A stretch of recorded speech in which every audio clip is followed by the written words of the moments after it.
Okay, it is time for you Bet on a Cowboy Part 2 by Julie Benson. We're starting off at page 77. Our stopping point tonight will be page 131. So we're making a dent, but not really a big dent, but still a dent. Page 77. The way I see it, I pretend to search for future Mrs. Griffin McAllister. The key is to pick the woman who'll fit into my plans. I've got it all worked out. Rory leaned back in his massive leather desk chair. Now that was part of the job Griff had appreciated, and put his hands behind his head. He grinned. This I've got to hear. I eliminate anyone who's not career driven or wants more than one kid. Then before the finale I drop the little bombshell that I want to have a whole house full of them, and I want my wife to stay at home and raise them, telling the final contender I want to keep her barefoot and pregnant, should send her screaming into the night, never to return. It's perfect. I propose she says no, and I'm in the clear. Did I ever mention how career driven Lizzie was when we met? As far as I can see, she still is. Since moving from New York to Colorado, Elizabeth, a whirlwind of activity, had revamped the ranch's advertising and marketing campaign. In addition, she was knocking on every door in the county, trying to drum up more business for her and her ad agency. Career women like Elizabeth would never be happy staying at home raising kids. What if you're wrong? I thought about that. If my original plan doesn't work, I can turn it into a nightmare fiancé. He spent the better part of the night sorting through the potential problems and devising solutions. I'll get possessive or insult the future in-laws. I don't know. I'll work something out. Your arrogance could get you into trouble. Griffin smiled. Thanks for giving me another strategy I can turn into a complete butt. That shouldn't be hard for you. Rory, the serious one, always played the devil's advocate. However, that tendency often dampened Griffin's enthusiasm or drained the fun out of his idea. No way was he letting his wet blanket big brother do that with this sweet deal. Thanks for having faith in me, he snapped. But seriously, Griff, when relationships from reality TV go up in flames, the whole thing gets played out in the tabloids. If you act like a butt to get her to break up with you, it could backfire. She'll probably do interviews. That could affect our ranch business, and we would have to be able to face everyone here. Rory had a good point. So I'll tone it down, but I can still pull this off. Every woman has a deal breaker issue. All I have to do is find it. You don't have to do this. We can find another way to come up with money for Mom. Their mother, the rock of the family, even before their dad had died over 2 years ago, was a tough battle against cancer. After every traditional treatment failed to shrink her inoperable brain tumor, they heard about an inexpensive or experimental procedure. Not only was it expensive, and in Portland, insurance didn't cover the costs. This is page 78, 79, and now 80. Seems I said the same thing to you when you announced you were going to model. As I recall, you did it anyway. Rory folded his arms over across his chest. That was a job. This is a show to find you a wife, and that's your life. This will put everything you say and do on display for millions of viewers. The spotlight's never bothered me, and I see this as a job. It's a sweet deal. They're going to pay me $3,000 an episode to date women whose only objective is to please me and get my undivided attention. What could be better than that? The saying, if it seems too good to be true. It probably is. Might be worth mentioning here. Griffin leaned forward. Think about this, Rory. The show runs 10 weeks. That'll go a long way of covering Mom's medical expenses. If I do this, you won't have to sink into modeling underwear. He shuddered. Rory's boss at Devlin Designs was pushing him to model other items in the men's line, especially their newest product, boxers and briefs. The only reason Rory was considering the proposal was because of the money. No one wants to see that. You could scar thousands of kids for life if a commercial of you in tidy whities came on during SpongeBob. Very funny, but I'll do whatever necessary for Mom. You're not the only one who loves her, you know. My going on this show can make big financial differences for the family and for Mom. You sure? I need to do my part. I'll never find a better way to make some quick money. Who wants a washed-up rodeo cowboy with no education? Griffin had once had his sights set on the lucrative endorsements that went with being a national bull riding champion, but fate had different plans. Although he wanted to risk returning to the circuit, his mother had begged him to quit the sport, saying she couldn't stand worrying every time he stepped into the arena that he would end up in a wheelchair. "Did you ask if they have a financial penalty if you break the engagement?" Rory asked, interrupting Griffin's thoughts. He nodded. "I won't break things off. She will." "What if there's a morality clause? Devon Designs has one in all of my contracts." "There is, but I can also deal with that." He gave Rory the Reader's Digest version of the contract. 80, 81, 82. "You don't think withholding key information like the fact that you want a brood of kids and a stay-at-home wife will constitute a breach of contract?" "No one talks about that kind of stuff on early dates. If they ask, I just say I feel comfortable talking about having children. I didn't feel comfortable about talking about having children until I was sure I was in love.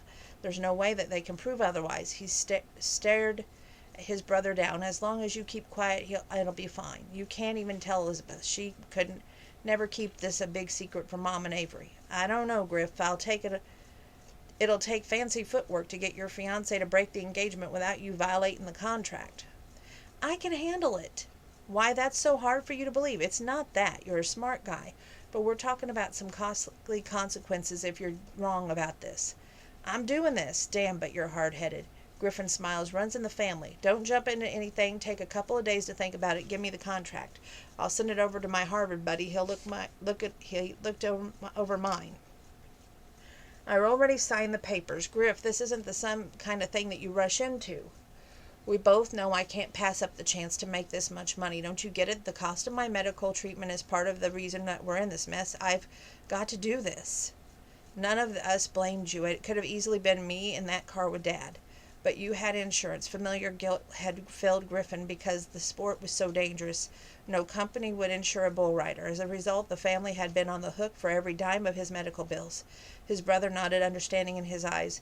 "When are you going to tell Mom?" "I haven't figured that out yet. You were there when she lectured me because I didn't tell her about my modeling job. Now you're doing the same thing. If I recall, we both swore we'd never leave her out of the loop again." "Shoot." Griff had forgotten about the promise. He opened his mouth to speak, but Rory held up his hand and halted him. "I recognize that look in your eyes, so before you ask, no, Avery and I won't make sure Mom doesn't watch the show or censor her reading material. Hell, the only way she wouldn't hear about this is if we locked her in her room and isolated her from the outside world." 82, 83, 84.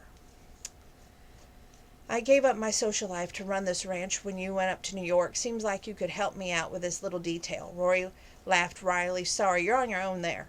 At least I have a few weeks before the show to air to figure out how to break the news to her. Telling her over the phone while I'm in Vegas sounds like a good idea.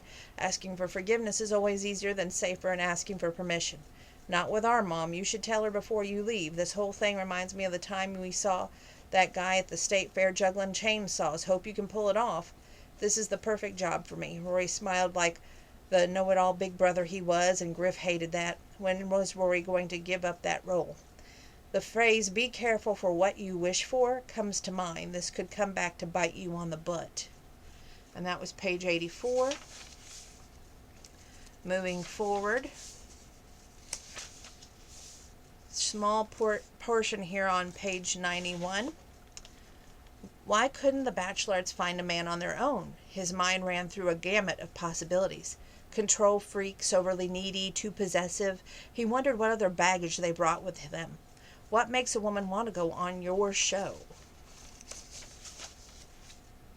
And on page 92,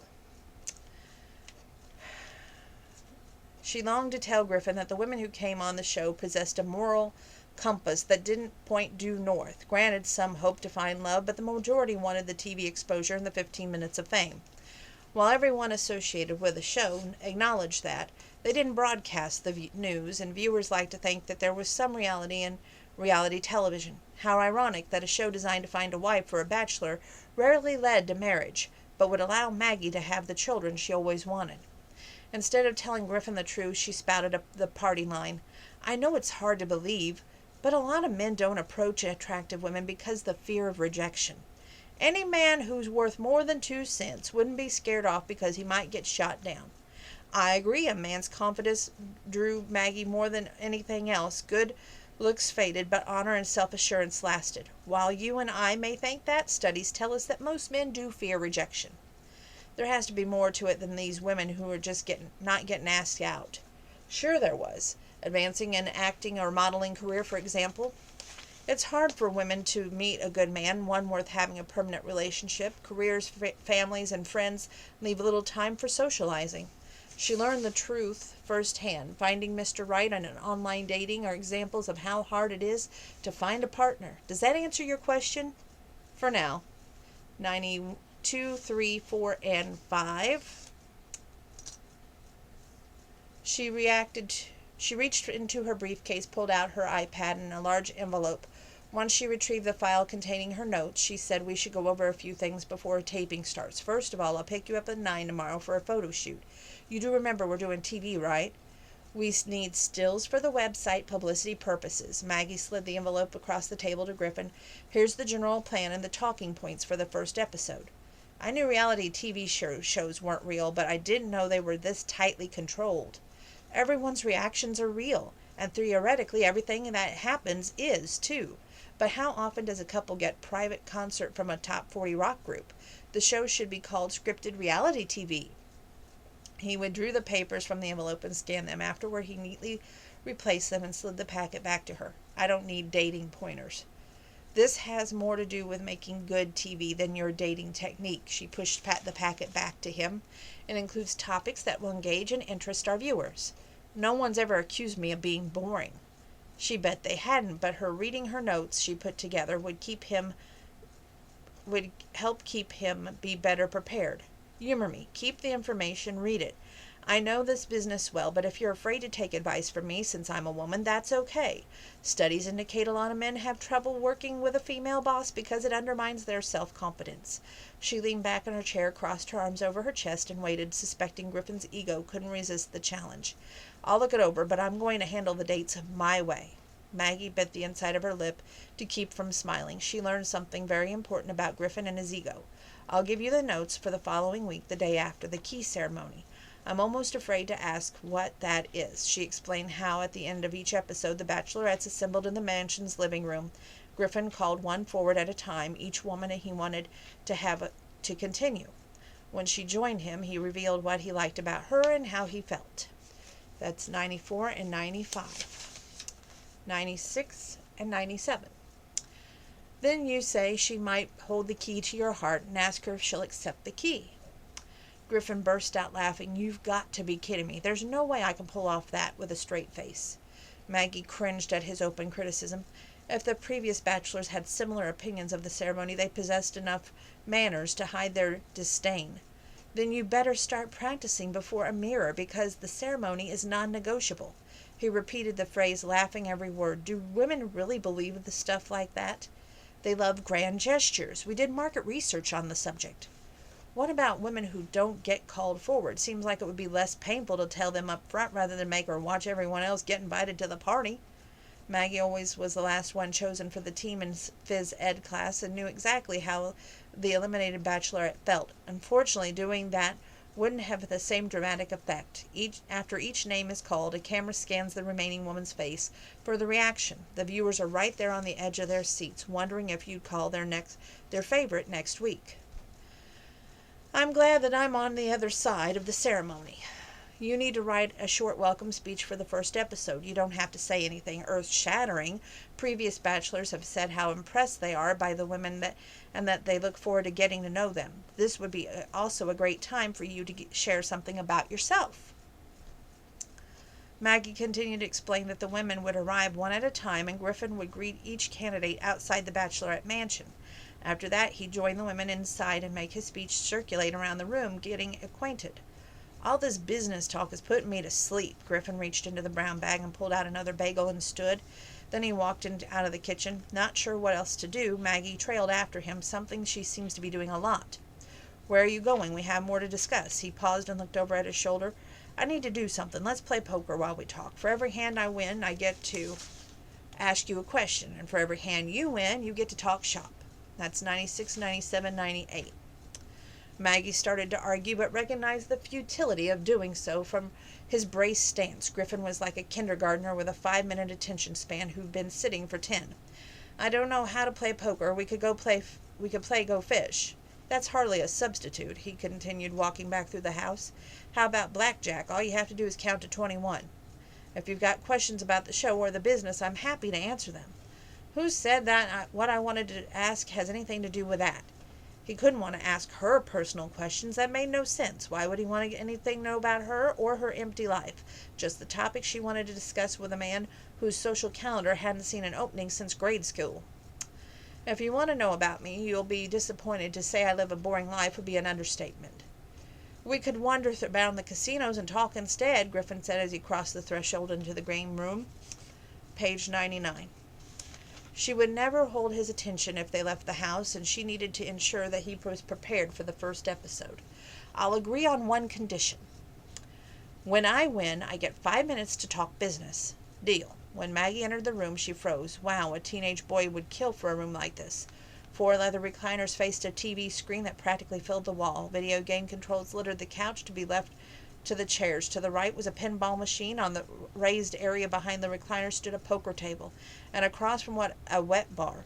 Once they were seated at the table, Griffin picked a deck of cards and shuffled the deck and dealt. Maggie frowned at her hand, a jack and a 6, too high to take another card, but not high enough for a good chance of winning. When Griffin asked if she wanted another card, she shook her head. He flipped over his hand, revealing a queen and an 8. I've got 18. What do you have? She tossed her cards on the table. 16.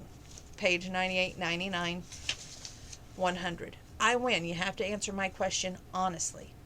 Maggie swallowed hard. The sly smile plastered on her face couldn't be good news for her. I wouldn't dream of doing otherwise unless I absolutely have to, she's thinking. I'm finally going to get to the answer to something that's been bothering me since we met. His grin widened. Why do you wear clothes that look like they belong on a 70-year-old? To save money, her mother had always sewed her clothes, though they were better made than anything purchased in a store. The kids at school had known her outfits were homemade, and they had teased her mercilessly in high school. She had gotten a part-time job and bought her own clothes in an attempt to be fashionable, but yet the teasing continued. Defeated, she'd given up and gone to the opposite extreme. Under no circumstances would she share that history with Griffin. She never said she would tell him the whole truth. There was an answering honesty, and then there was being an open book. I chose my clothes based on comfort. He crossed his arms over his chest and leaned back in the chair. That's not the real reason, and we both know it. Too bad. You asked your question, I answered it honestly. To get a follow-up question, you've got to win another hand. Hopefully by then I'll have a better answer, she's thinking. On the next round, she took a card at 15 and ended up with 22. To the follow-up to my last question, Griffin said with way too much enthusiasm, I think there's more to your clothing choice than comfort. I think you use them to hide. The question is why. I want people to notice my ability and my intellect rather than my clothes and my looks. It's not working. The first thing I noticed about you was your clothes, and not in a good way. Griffin shook his head. No, that's not right. It was the second thing I noticed. The first thing was that you're a persistent pain in the butt. That you were. I guess that's something that we have in common, Maggie smiled to show off. She was half teasing, and I don't have the time or money to spend on dressing in the latest fashion, and I hate shopping. And the money she saved would go towards her fertility treatments. I thought a woman who didn't like shopping was an urban myth, he commented as he dealt the next hand. 100, 101, and 102. When she won with a queen and a 10, she turned the discussion back to business. One of the bachelorettes is going to wear her high school cheerleading outfit during the first few episodes. Again, the melodic sound of Griffin laughing wrapped around her. When he calmed down enough to speak, he said, Are you kidding? Why would she do that? Some women like to do. Maggie paused, searching for the right word. Insane, ridiculous, stupid, weird, he suggested. Unusual things to get a bachelor's attention. They think that it helps them stand out from the crowd. She came to us with the idea, and we thought it would be a great gimmick. On the website, we'll have viewers vote on whether or not they think the outfit will help or hurt her chances. It should make for great water cooler talk. Any woman who needs attention that badly should be on Dr. Phil, not yours. If this doesn't work for her, maybe I'll mention that. Maggie leaned forward. I shouldn't tell you, but...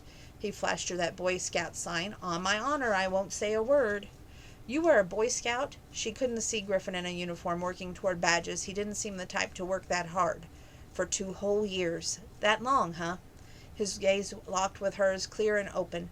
When I give my word, it means something. His voice, low and confident, worked its way inside her. Despite his charmer ways, she believed him to be a man of his word. I thought the idea was odd, too. Then why didn't you tell her not to wear the cheerleader get-up? When Maggie didn't answer, he continued, let me guess. Another decision from the higher-up. It'll make for good TV. Her being dressed like that will drive the other bachelorettes crazy. That means we'll get good interview clips and when we ask them about the issue. Griffin glanced at his watch. Your time's up. When he won the next hand, he asked, what do your parents think of your job? Maggie froze and her smile vanished.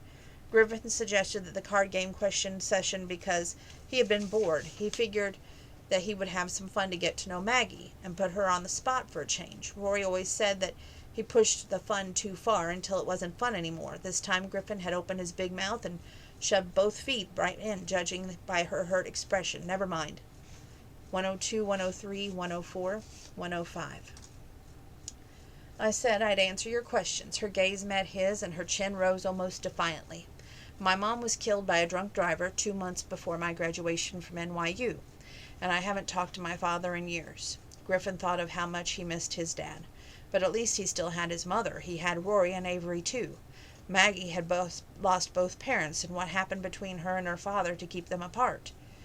She's thinking, you don't need to know, your job is to earn the or he's thinking this, you don't need to know, your job is to earn the 30 grand and get out of here unscathed. You can't afford to worry about anyone else. I'm sorry I lost my dad a little over 2 years ago. I miss the old man every day. Maggie glanced at her notes, and when her gaze returned to him, her eyes leaped with emotion that they revealed before. We need to go over the group and individual dates for the next week group event. We're setting a casino in the Bachelorette Mansion. He nodded, disappointed that the fun had disappeared. You'll choose one of the bachelorettes to have dinner with at the restaurant Guy Savoy, and then gamble in the Caesar's Palace high-stakes room. Maggie rattled off the other dates, going at a Penn and Teller magic show. The individual date consisted of magicians helping Griffin and the bachelorette put on a mini magic act. They'd attend a Circus de Lay show, and then they'd have an opportunity to perform with the cast. Are you listening? He tapped his temple. I've got it all up here. Casino Magic Circus Olay. Maggie's face lit up with excitement. You're going to love this next idea. Since the National Finals Rodeo is here in early December, we're going to hold the group date that week at Stoney's Rockin' Country. There's plenty of room for line dancing, and they have a mechanical bull. His stomach tightened. How could he have forgotten? The finals were in Vegas. He forgot because he buried everything related to that part of his life. For your individual date, you'll have behind-the-scenes access to the rodeo. Isn't that great? 104, 105, 106. He tried to brace for the blow, but her words threw him as hard as a mean bull. He should be in the finals, and damned if he'd go any other way. The rodeo's not my thing. How about we do something else? The next thing you're going to tell me is that you don't like horses or cowboy boots. I'm fine with those. Just now toss me another idea. Anything he'd even go see Cher or Celine Dion. Wasn't one of them in Vegas?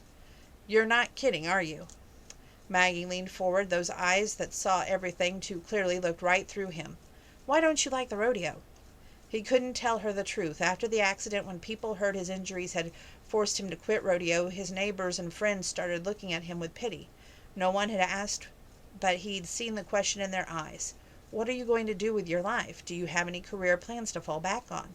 He didn't want Maggie looking at him like that. I bet you're a bundle of dynamite ideas, he coaxed.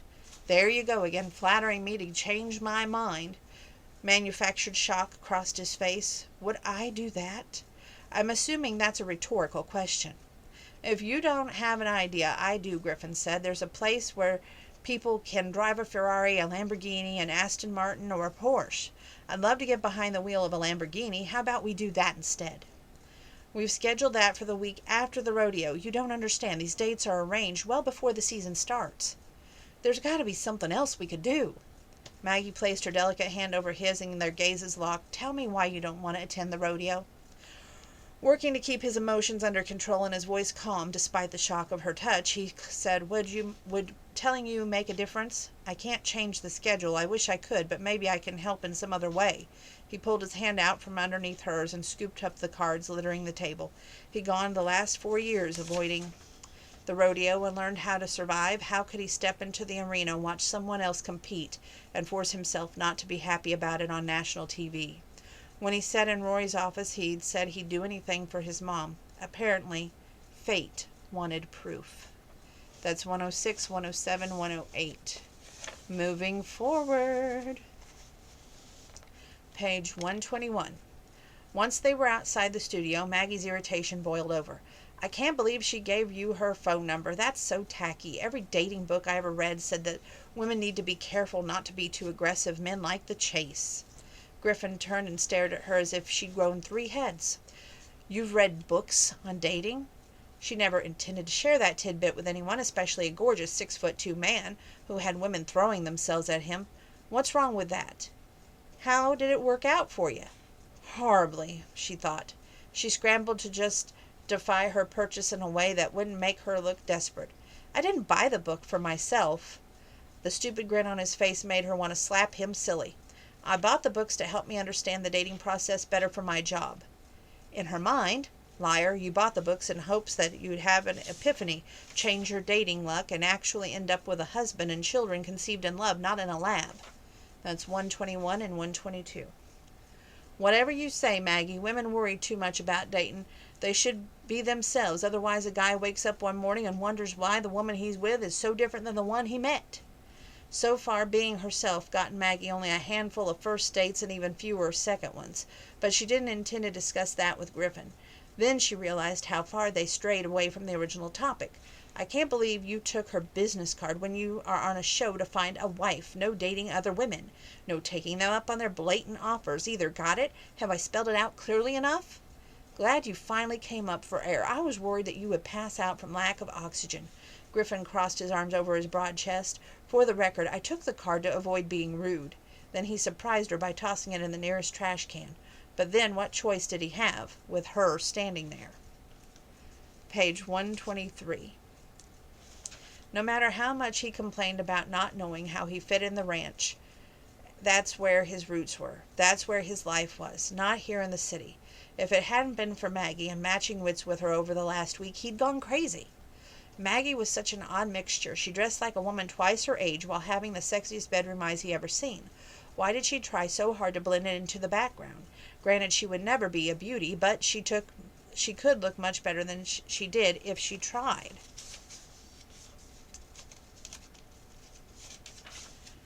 Page 126, 127.